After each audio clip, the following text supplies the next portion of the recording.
आयुर्वेद उपचार में आपका स्वागत है। मैं डॉक्टर ओम प्रकाश कुशवाहा। तो आज इस वीडियो के माध्यम से अस्थमा के बारे में जानेंगे। जो अस्थमा या दमा जिसको कहते हैं वो क्यों होता है, उसका उपचार क्या है, उसका वजह क्या है। तो इसके लिए हमने एक छोटा सा कॉन्सेप्ट तैयार किया है जो बिल्कुल सरल भाषा में है।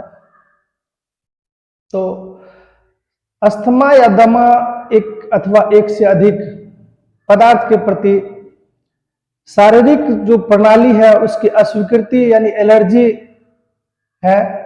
इसका अर्थ है कि हमारे शरीर की प्रणाली उन विशेष पदार्थ को सहन नहीं कर पाती है और जिस रूप में अपनी प्रतिक्रिया दिखाती है उसे एलर्जी कहते हैं। हमारी जो श्वसन प्रणाली है जब किन्हीं पदार्थ के प्रति एलर्जी प्रकट करती है तो वह अस्थमा होता है। यह सांस संबंधी रोग में अधिक कष्टदायी होता है।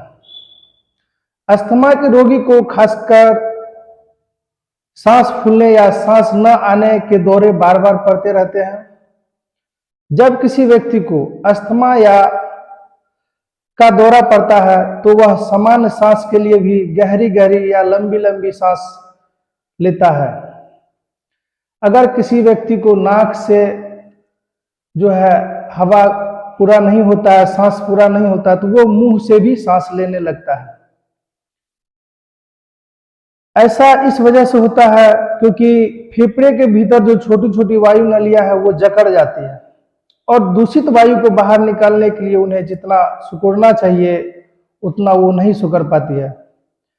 परिणाम स्वरूप रोगी के फेफड़े फूल जाते हैं क्योंकि रोगी अगली सांस भीतर खींचने से पहले जो पहले ली गई सांस है वो बाहर नहीं छोड़ पाते हैं।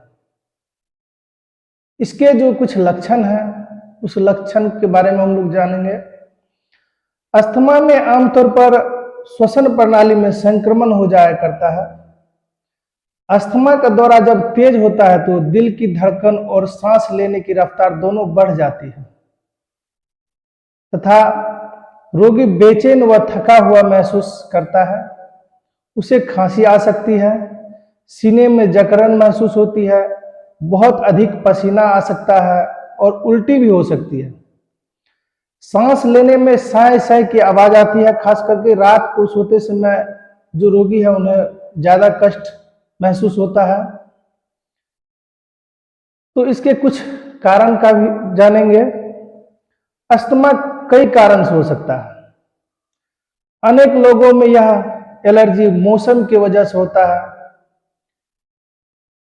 कुछ खाद्य पदार्थ, दवाइयां, परफ्यूम, धूल कण, धुआं, दूषित वायु, कई प्रकार के खाद्य पदार्थ, दही, केला, सेब, ये सब कुछ चीजें हैं। इसके साथ साथ अगर किसी के माता या पिता को अस्थमा की बीमारी है तो उनके बच्चे में 75 से 100% ये बीमारी होने के चांसेस रहते हैं। ये कुछ लक्षण हैं जो जिसके वजह से अस्थमा होते हैं। तो अब हम लोग इसके उपचार के बारे में कुछ जानेंगे कि इसके घरेलू क्या उपचार कर सकते हैं जिससे जो अस्थमा के रोगी है उन्हें कुछ आराम मिल सके। तो अस्थमा के जो रोगी होते हैं उनके जो है सबसे पहला उनका जो है पेट कब्ज नहीं रहना चाहिए।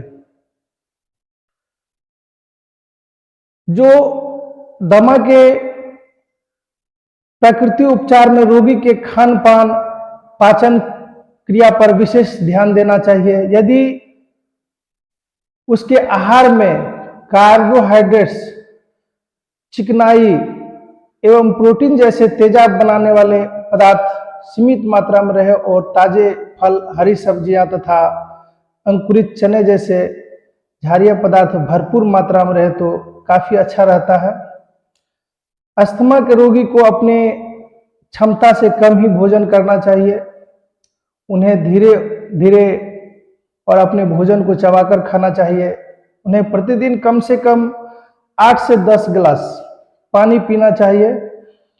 भोजन करते समय किसी भी प्रकार के तरल पदार्थ लेने से परहेज करना चाहिए।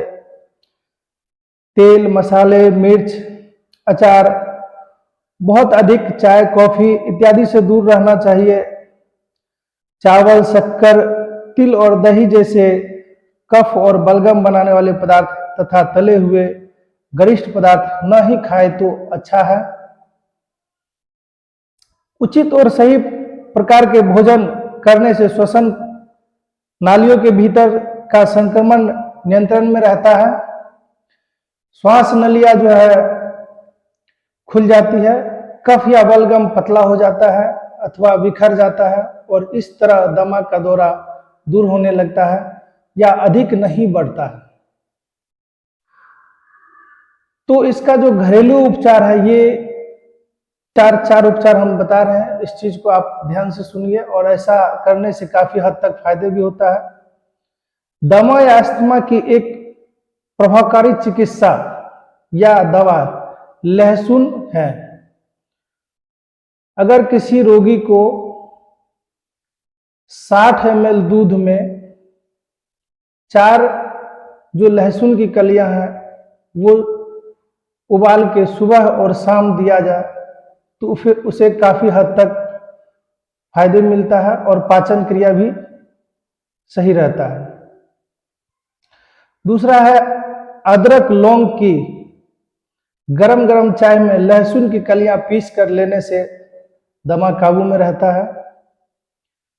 या 1 गिलास दूध में अगर आप 1 चम्मच हल्दी डाल के सुबह और शाम देते हैं तो उससे भी काफी हद तक फायदे मिलते हैं। दमे के दौरे के समय रोगी की पीठ पर सरसों के तेल में अगर कपूर लगा के आप कपूर मिला के उसका मालिश करते हैं तो उन्हें उससे जो कफ है वो पतला हो जाता है और इससे भी रोगी जो है वो काफी